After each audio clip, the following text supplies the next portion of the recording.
corporate and political landscape is getting more and more complex. That's what makes the task of leaders, be it CEOs, industrialists or policy makers, even tougher. Hello and welcome to this very special show, Resilience Redefined, Leading the Change. I'm Shweta Rajpal-Kohli, and with me an impressive panel of guests to discuss what leaders need to do to drive resilience as well as innovation during these times. Let me introduce our guests on the show today. With us here, Kiran Mazumdar Shaw, Chairperson and MD of Biocon, Mr. Arun Maira, Member, Planning Commission, Ajay Nanavati, Managing Director of 3M, C Bhargava, Chairman, Maruti Suzuki, Mr. Tarun former Chief Mentor of CII, and Vineet Nayar, Vice Chairman of HCL. Thank you all for being with us here on the show. But let me first start by trying to understand the term resilience, which we are now using very loosely. But when we talk about redefining resilience, Kiran, what are your thoughts on resilience as such?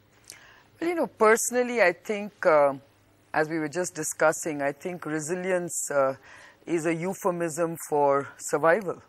I think we are looking at crises and trying to see how to survive these crises. And I think the way I look at it is, I think, given that we are now looking at, you know, the impending elections next year, I think we should look at this as a time where we can redefine, you know, the future for India based on innovation. I think we need to do things which are different. We need to experiment with innovative ideas. I know that, you know, in Bangalore, in the state of Karnataka, we are trying to experiment with new models. Some of them are working very well, some of them are going to take some time, but I think this is the time for people like us to see whether we can engage with government to do things differently.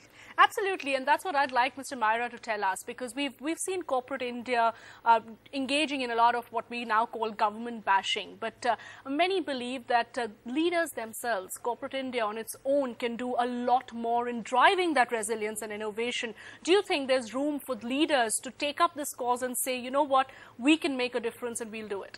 Well, that's the definition of a leader. If a person is not doing that, stepping out and doing something different before others are doing it, means innovation, in other words, and before others are doing it, that's not a leader.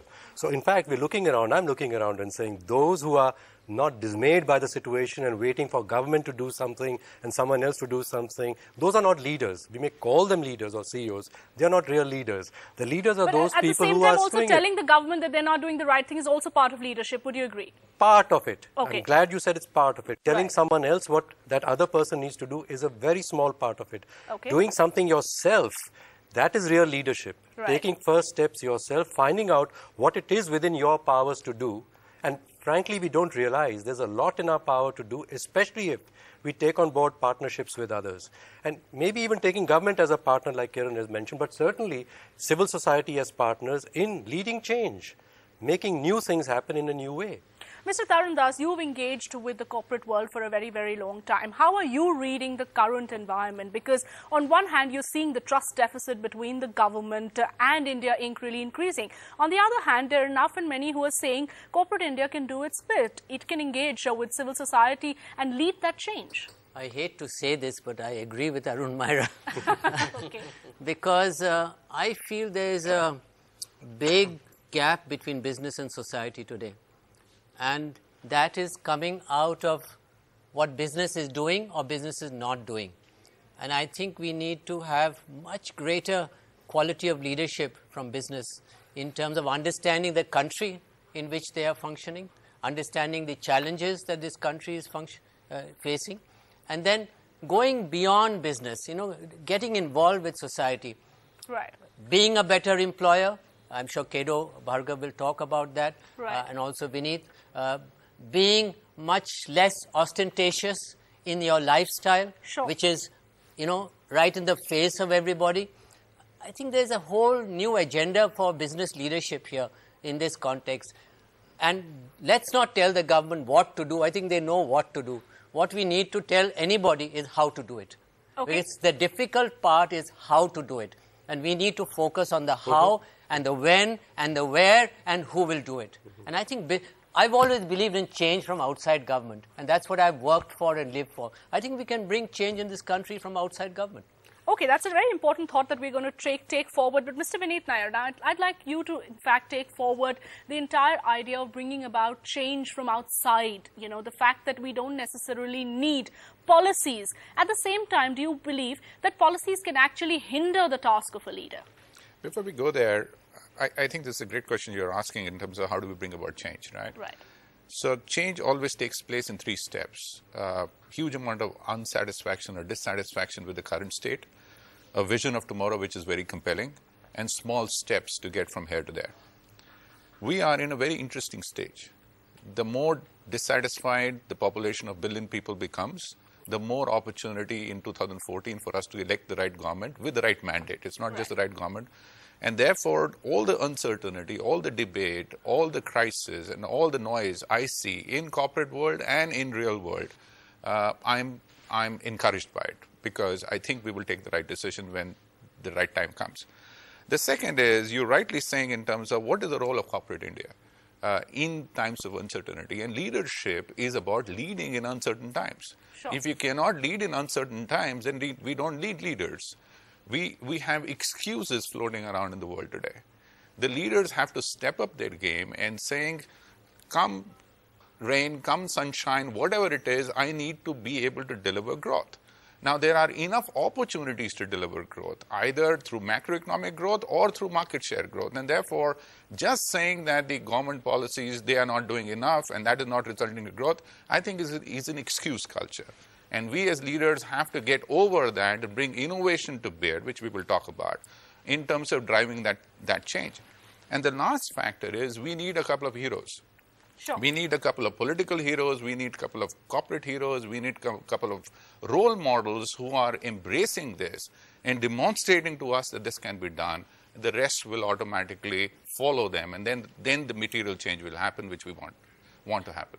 Perhaps that's the sign of a true leader, seeing an opportunity even in a crisis. So he's saying we're faced with a crisis, but it's an opportunity. Mr. Bhargava, do you share that sentiment that right now what we're seeing is actually short-term pain? But what we're going to see, a result of this, will be long-term gain, because we may be right now talking about growth slipping to 5.5%, things not moving forward, the government not doing enough. But what we're seeing is seeds of change and transformation being planted right now. Well, to an extent, maybe, but I'd like to point out that working in India has never been easy. And let's talk of Maruti. When I started, we were a public sector company many, many years before any liberalization took place. All the rules and regulations, then some of us had forgotten how bad it was in those days to make anything happen. People thought that running a car company was going to be certainly a disaster, because there's no way in that kind of a very socialistic kind of working environment, there's no way in which a car company could work. We had to find ways of dealing with it. And what was said by Tarun just now, that you have to see what the government will do, but if the government will not do, you have to still manage your companies in a way that you overcome or get around what the restrictions of the government are.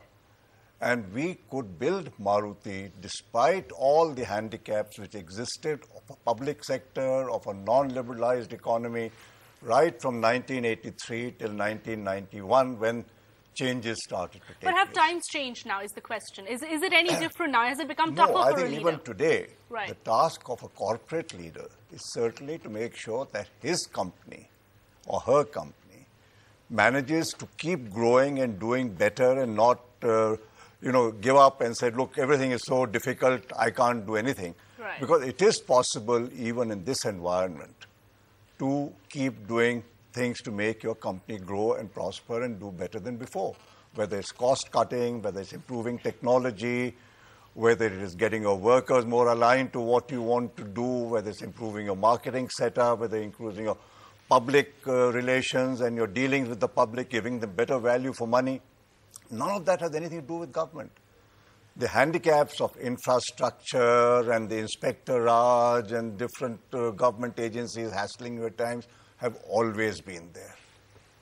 For most of us, the fact that there's no FDI in retail or there was no FDI in aviation Doesn't matter. We do our business. That has nothing to do with our business.